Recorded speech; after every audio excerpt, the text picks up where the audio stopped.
আমরা এখন এই কোশ্চেনটা দেখবো। এটা হচ্ছে আরসিওজি লার্নিং কোশ্চেন এবং সেম ক্যাটাগরি একটি কোশ্চেন রিকলেও আছে। সো কোশ্চেনটা হচ্ছে এ 34-year-old woman para 2 is admitted in strong labor at 37 weeks of gestation। প্রতিটা লাইনের সাথে কিন্তু ইম্পর্টেন্ট তথ্য আছে, সো আমাদেরকে পড়ার সময় খুব খেয়াল করে পড়তে হবে। এখানে আমাদের মাল্টি গ্রেভিডা পেশেন্ট, তার প্যারা হচ্ছে 2 এবং পেশেন্ট এসেছে 37 উইকস স্ট্রং লেবার। ঠিক আছে। She has had all her antenatal care with her community midwife. She has had 2 normal births of healthy babies, both weighing over 3.3 kg. তার মানে তার previous 2 normal delivery history আছে।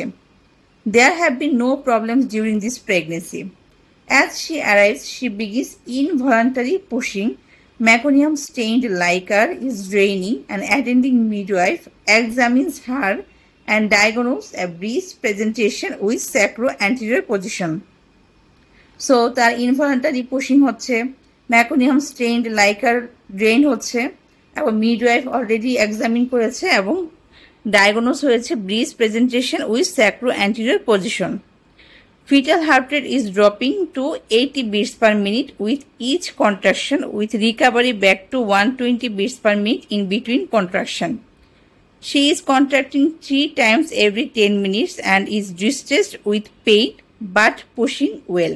তার মানে fetal heart rate drop করেছিল 80 bits পার মিনিটে, এটা হচ্ছে আবার রিকভারি হয়ে গেছে 120 বিটস পার মিনিটে এবং তার কন্ট্রাকশন ভালো আছে 3 টাইমস এভরি 10 মিনিটস। পরের লাইনটা দেখেন, she is distressed with pain but pushing well. So এটা খুব ইম্পর্টেন্ট একটা লাইন, but pushing well। ঠিক আছে। The breech is descending through the birth canal satisfactorily. এখানে দেখেন কি বলা আছে যে বার্থ ক্যানেল দিয়ে ডিসেন্ডিং হচ্ছে স্যাটিসফ্যাক্টরিলি, সো এটা একটা important word. And the station is now well below the ইসিয়াস spine. The fetal heart rate baseline is now 110 beats per minute with decelerations down to 50 beats per minute during maternal pushing effect।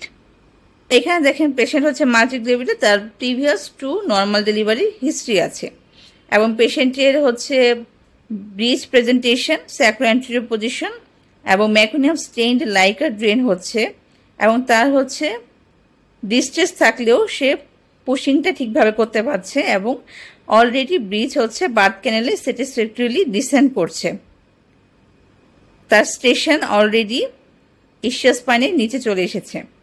So fetal heart rate এখন হচ্ছে 110 beats per minute. So আমরা overall এই কোশ্চেনটা দেখে বুঝতে পারছি যে পেশেন্টের বাচ্চাটা হচ্ছে compromise fetus plus breech plus advanced second stage. ঠিক আছে। তো এখন আমরা অপশনগুলো দেখি, অপশনগুলোতে কী কী আছে। Administer terbutaline to the mother, already আমাদের এখানে দেওয়া আছে কন্ট্রাকশন হচ্ছে 3 টাইমস এভরি 10 মিনিটস। সো এখানে আমার টার্বিটালিনের কোনো কাজ নেই, ফাংশন নেই। ঠিক আছে। যদি অ্যাক্সেস কন্ট্রাকশন থাকতো তাহলে হচ্ছে আমরা টার্বিটালিনের কথা চিন্তা করতাম, বাট এখানে আমাদের কোনো প্রয়োজন নেই, সো এটা আমার দরকার নেই। তারপরে ask the attended midwife to perform A vaginal examination and artificial rupture of fetal মেমব্রেন্স। Already midwife তার এক্সামিন করেছে এবং তার হচ্ছে ম্যাকোনিয়াম স্টেন লাইকার ড্রেনিং হচ্ছে এবং পেশেন্ট হচ্ছে ব্রিজ প্রেজেন্টেশন স্যাক্রো-অ্যান্টেরিয়র পজিশনে আছে এবং পেশেন্টের ফিটাস হচ্ছে ডিসেন্ডিং অবস্থায় আছে। সো এটাও আমার অপশনের সাথে যায় না। তারপর দেখেন এখানে commence oxytocin infusion and reassess progress of the labour in 30 minutes, commence oxytocin infusion and reassess progress of the labour in 2 hours, commence oxytocin infusion and reassess progress of the labour in 4 hours. এখানে যতগুলো oxytocin infusion আছে আমরা কোনোটাই হচ্ছে এখানে অপশনে নিতে পারবো না, কারণ হচ্ছে অলরেডি ফিটাস কম্প্রোমাইজড, ম্যাকোনিয়াম স্টেন লাইকার ড্রেনিং হচ্ছে। সো এখানে আমার আর অক্সিটোসিন দেওয়ার কোনো অপশন নেই, অক্সিটোসিন এখানে কন্ট্রাইন্ডিকেটেড। সো এই অপশনগুলো বাদ। এরপরে দেখেন deliver by category 1 caesarean section, deliver by category 2 caesarean section. এই দুটো দেখেন আমাদের এখানে যে অবস্থায় আছে এখন ফিটাসটা, পেশেন্ট মাল্টিগ্রেভিডা, তার প্রিভিয়াস 2 নর্মাল ডেলিভারি হিস্ট্রি আছে এবং ডিসেন্ডিংটাও তার হচ্ছে খুব ভালোভাবে হচ্ছে। সো এখানে আমার সিজারিয়ান সেকশনের কোনো অপশন নেই। ঠিক আছে। পেশেন্টের fetal heart rate 110 beats per minute আছে এবং সেটা ডিসেন্ডিং করছে স্যাটিসফ্যাক্টরিলি এবং অলরেডি ইসিয়াস স্পাইন বিলোতে চলে এসেছে। সো এই জায়গায় হচ্ছে আমার সিজারিয়ান সেকশন হবে না। এবার আসেন পরেরটা, epidural analgesia to be commenced followed by oxytocin infusion. Oxytocin infusion আমাদের টোটালি হচ্ছে কন্ট্রাইন্ডিকেটেড। এরপর আসেন 9, immediate transfer to the operating theatre for a reassessment with a view to delivery. So এটা আমি রেখে দিলাম, এটা আমি দেখি এরপরে এর চেয়েও ভালো কোনো অপশন আছে কিনা।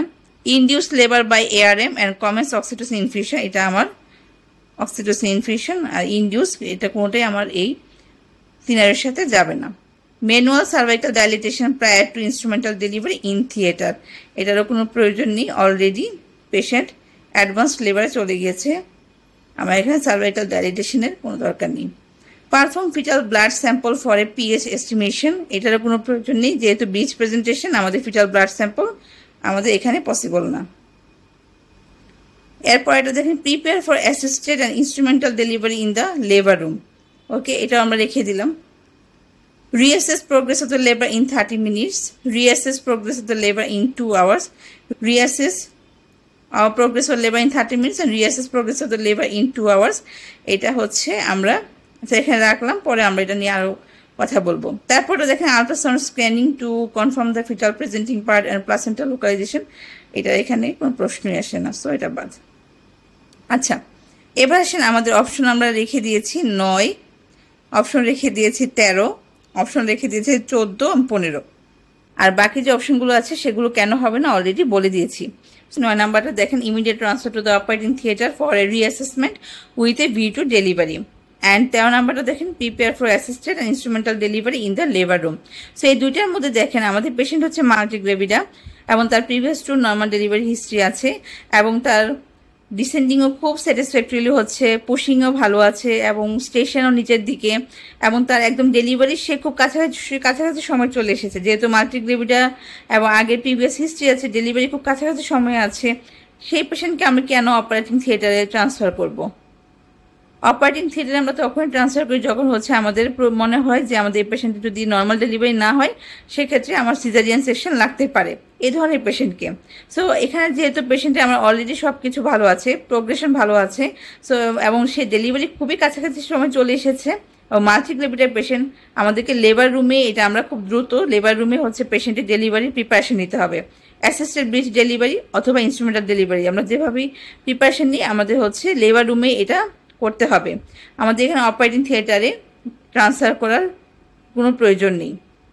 সো 14 আর 15 দেখেন, reassess progress of the labour in 30 minutes and reassess progress of the labour in 2 hours.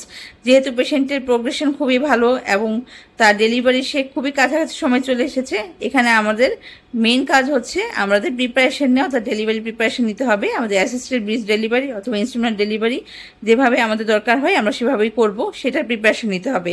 এখানে আর বসে থেকে রিঅ্যাসেস করার কোনো সুযোগ নেই। সো আনসার হচ্ছে prepare for assisted or instrumental delivery in the labor room.